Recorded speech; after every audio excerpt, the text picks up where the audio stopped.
अजीजान मिल्लत, बद्दुआओं से आप मेहनत करने वाली कौम का मुकाबला नहीं कर सकते। मुकाबला तो आपको मुकाबले से करना होगा, दौड़ का मुकाबला दौड़ से, पहलवानी का मुकाबला पहलवानी से।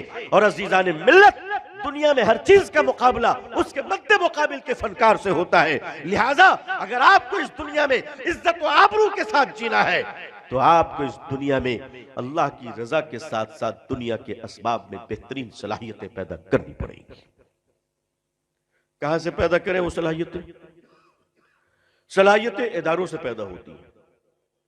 चीन की एक कहावत है, चाइनीज कहते हैं कि अगर आपको 1 साल में प्रॉफिट चाहिए तो आप खेती करो। आज खेती करो, 6 महीने के बाद आपको रिटर्न मिल जाएगा। अगर 10 साल के बाद आपको प्रॉफिट चाहिए, रिजल्ट, तो आप पेड़ लगाओ। आज लगाओ, 10 साल के बाद फल आएंगे, आप नहीं तो आपकी नस्लें लेंगी। और फरमाते हैं अगर 1000 सालों की प्लानिंग करनी है, 1000 सालों की, अपनी कौम को, अपनी नस्लों को, अपनी औलादों को, औलाद दर औलाद को और कयामत तक के मुसलमानों को अगर बेहतरी की फिक्र करके कुछ करना है तो लोगों अच्छे इदारे कायम करो, अच्छे इदारे। अब अच्छे इदारों में क्या हो रहा है? मुसलमानों की बेटियां तकरीबन 18 से 20% बेहात होती चली जा चुकी हैं। ये ग्राउंड रियलिटी है, ग्राउंड रियलिटी। ये बुर्कों पे मत जाइए, बिल्कुल मत जाइए। जो बुर्के हैं ना, ये बुर्के तो ऐसे हैं कि इसको खुद एक बुर्के की जरूरत है।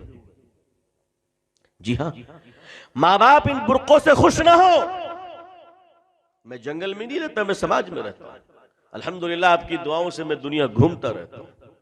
मैंने दुनिया के बहुत सारे मुल्कों को देखे हैं और उसके बाद ही नतीजा अखज़ कर रहा हूं कि मुसलमानों की बेटियां बेदीनी की दहलीज पर नहीं बल्कि कुफ्र और शिर्क के घरों की बहुएं बन रही हैं। इसी लखनऊ में आपका मरकज, वहां एक बड़े आलिम दीन है, हमारे दोस्त हैं, ऑल इंडिया मुस्लिम पसंदीदा बोर्ड के रुकन हैं। उन्होंने बताया कि रमजान के महीने में तरावी के बाद मैं सोने जा रहा था, अचानक एक साहब आए, दस्तक दी और उनके साथ एक बूढ़ा शख्स, लंबी दाढ़ी, मुतशर्रे आदमी, दीनदार, जिनको मैं जानता भी हूं, वो पीछे रो रहे हैं।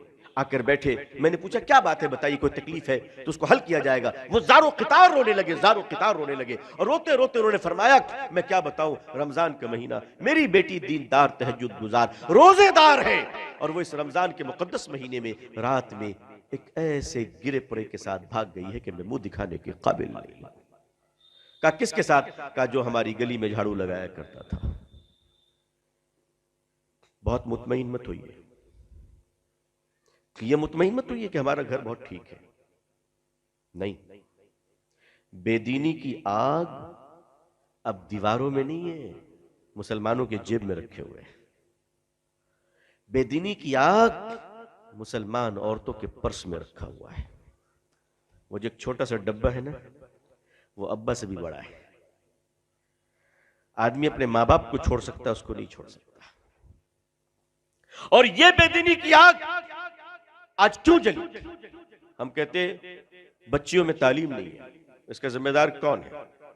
हम और आप हैं, हम भी और आप भी, सिर्फ हम अकेले नहीं है। ये जो सोचेगा अकेले हमारे सर पे ठेकड़ा फोड़ दीजिएगा तो मैं पूरा भाड़ आप ही के सर पे फोड़ दूंगा। इतना आसान नहीं कि आप सब फोड़ दीजिएगा। आप क्या कर रहे थे? आप डॉक्टर बन के सिर्फ पुर्जा लिखने के लिए है कि 50 रुपए फीस ले लिए? आपके यही काम है जिंदगी में, कमाना खाना। वकील का यही काम है फीस लेना। इंसानियत के तय आपकी कोई जवाबदेही नहीं है, कौम के तय आपके कोई जवाबदेही नहीं है, मिल्लत के तय आपकी कोई जवाबदेही नहीं है। उलमा और दानिश्वर मुश्तरका तौर पर जवाबदेह हैं कि मिल्लत की बेटियां तालीम याफ्ता कैसे होंगी। हमने लड़कियों को तालीम से महरूम रखा। क्यों महरूम रखा? आवारा हो जाएंगी। अजीजान मिल्लत आवारा क्यों होगी? अच्छे माहौल में तालीम का बनाते तो आवारा नहीं होती। अगर मुसलमानों की बेटियां डॉक्टर नहीं बनेगी तो मुसलमान अपनी बीवियों का इलाज गैर मर्दों से करवाएगा कि नहीं करवाएगा? अरे बोलो, करवाएगा कि नहीं करवाएगा? तो गैरों से इलाज करवाकर अपनी बीवियों की इज्जत व आबरू को उछालने से बेहतर है अपनी बेटियों को डॉक्टर क्यों नहीं बनाते? कैसे आप कहां बनाएंगे, कहां बनाएंगे? गैरों के हमारी बेटियां जाएंगी। अच्छा, आज बड़ी गैरत आ रही है तो अपनी कॉलेज क्यों नहीं बनाई थी? किसने रोका था? 5-5 मंजिला होटल बना लिया, हवेलियां बना ली, अपनी कॉलेज क्यों नहीं बनाई? सारी जिम्मेदारी दूसरों ने रखी है हमारी, और हम सिर्फ शिकायत करते रहे। आज तो पूरे हिंदुस्तान में लड़कियों का ऐसा मदरसा नहीं है कि जिसमें मालदार अपनी बेटियों को दाखिल करे, 20,000 रुपए महीना दे और घर से बेहतर माहौल मिले, और वहां बेटियां दीनी तालीम के साथ साथ फर्स्ट ईयर और सेकंड ईयर को भी कंप्लीट करे इंग्लिश मीडियम के साथ, और वो बच्चियां जब बाहर निकलें तो हाफिजा और आलिमा भी हो, साथ में मेडिकल साइंस की ग्रेजुएट भी हो, हाफिजा और आलिमा भी हो, और अच्छी डॉक्टर भी हो। क्या ऐसी कौम में बेटियां नहीं होनी चाहिए हमारी? क्यों नहीं किया हमने? कि बेदीन हो जाएंगी। इस्लाम में औरतों ने काम नहीं किया।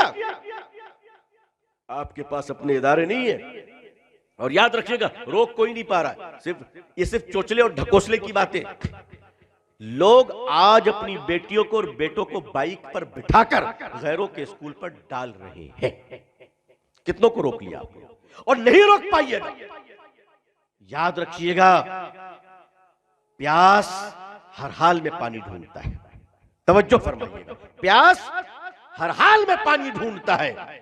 साफ पानी नहीं मिलेगा तो गंदे पानी से प्यास बुझाई जाएगी, मगर प्यास को रोका नहीं जा सकता। प्यास को रोकना मुमकिन नहीं है।